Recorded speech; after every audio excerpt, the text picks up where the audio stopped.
Returning to presence, a client story. One of the greatest privileges of being a coach is witnessing transformations that unfold quietly. They rarely arrive as dramatic breakthroughs. More often, they emerge through small moments of honesty, presence, and courage that gradually reshape the way a person relates to themselves, to the people they love, and to the life they have been given.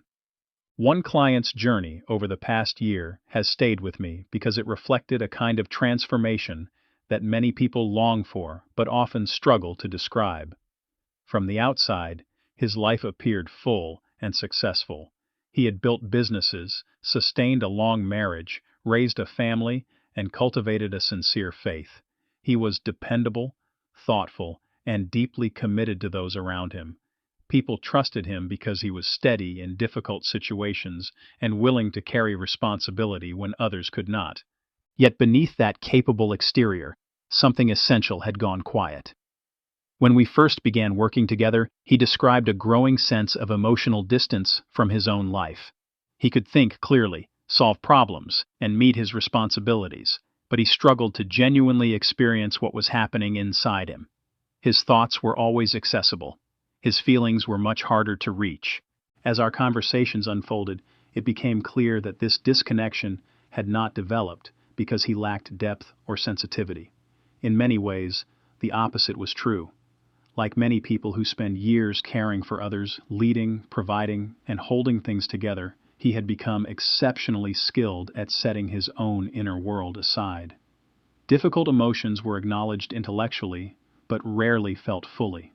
Grief was postponed, fear was managed, disappointment was analyzed rather than experienced. Over time, this way of surviving became so familiar that it simply felt like his personality. Part of that pattern also showed up in the ways he tried to create distance from emotional discomfort. He began to recognize that alcohol had sometimes functioned less as simple enjoyment and more as a way to soften feelings he did not know how to process directly. This realization was not approached with shame or moral judgment. It was approached with curiosity. As he developed greater awareness of his inner experience, he began to notice that the need to escape difficult emotions gradually diminished when those emotions could be met honestly and compassionately. One of the most meaningful shifts in his journey was reflected in his marriage. Like many long relationships, theirs had carried years of love, responsibility, misunderstanding, and unspoken emotion. As he became more present with himself, he also became more available to his wife. Conversations that might once have been managed, analyzed, or defended against began to feel different. There was more patience, more listening, and more willingness to remain present when things became vulnerable. Several months into our work together, an unexpected evening with his wife became a turning point. During a conversation that neither of them had planned, years of carefully managed emotion gave way to tears, honesty, and a shared sense of grief they had both been carrying in different ways. There was no dramatic technique and no attempt to fix each other. What made the moment significant was that he stayed present. Instead of retreating into analysis or shutting down emotionally, he remained with his own vulnerability and with hers. Later, he described that evening as one of the first times he realized he no longer needed to protect himself from his own heart. That moment did not solve everything. It did not erase years of patterns or instantly create a perfect marriage, but it marked a genuine shift. It showed him that connection was possible when he stopped trying to manage every emotion and allowed himself to be fully present. From there, the work became less about achieving a breakthrough and more about practicing a different way of living. Rather than searching for more information, we focused on awareness. We slowed down enough to notice what was happening in his body before trying to explain it with his mind. We explored where tension appeared, how his breathing changed when difficult memories surfaced, and what emotions felt like as physical sensations rather than abstract concepts. At first, this was unfamiliar territory. His instinct was to interpret every experience, but gradually he learned that healing often begins when we stop explaining our emotions and simply allow ourselves to experience them. As he developed the capacity to stay present with his internal experience, another layer emerged. Beneath the numbness was grief. Some of it was connected to obvious losses, Some of it was connected to changing seasons of life, unmet expectations, and years of carrying more than one person was ever meant to carry alone. What had once felt overwhelming became something he could approach with greater steadiness. Instead of avoiding grief, he learned to remain with it long enough for it to move through him. Another important theme was the relationship he had with himself. Although he readily extended grace to others, he found it much more difficult to offer the same compassion inwardly. His internal dialogue was often marked by criticism, unrealistic expectations, and the belief that he should always be stronger, wiser, or further along. As he became more aware of these patterns, he began to recognize that self-criticism had never truly been the source of his growth. More often, it had become another burden he carried. Learning self-compassion was not easy for him. It required reconsidering long-held beliefs about strength, responsibility, and worthiness. Gradually, however, he discovered that treating himself with kindness did not weaken his character or diminish his faith. Instead, it allowed him to approach both with greater honesty and humility. He became less interested in performing well and more interested in living truthfully. His spiritual life also began to change. He had always valued his faith deeply, but much of it had been experienced primarily through thought and understanding.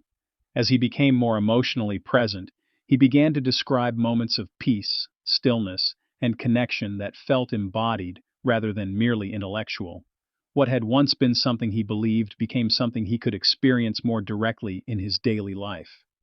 Looking back, what stands out most is not a single dramatic breakthrough. It is the cumulative effect of consistent practice. Week after week, he chose to remain present with difficult emotions rather than avoid them. He returned to mindful awareness when old patterns resurfaced. He learned to recognize the difference between thinking about life and participating fully in it. These ordinary choices gradually reshaped his relationship with himself, his marriage, his faith, and the world around him. By the conclusion of our formal coaching together, he was careful not to describe himself as finished. In many ways, he understood that this work would continue for the rest of his life. What had changed was his confidence that he possessed the awareness and tools necessary to meet whatever lay ahead. He no longer feared his emotions in the way he once had. He could recognize grief without becoming consumed by it, notice self-critical thoughts without believing them, and return to practices that grounded him in the present moment. Most importantly, he experienced a renewed sense of connection with himself, with his wife, with the people he loved, and with God. His story has stayed with me because it reflects something I encounter repeatedly in coaching. Many people believe they need more discipline, more knowledge, or a better strategy. Often, what they need most is permission to slow down long enough to encounter themselves honestly. Healing rarely comes from becoming someone entirely new. More often, it comes from gently uncovering the person who has been waiting beneath years of striving, protection, and survival.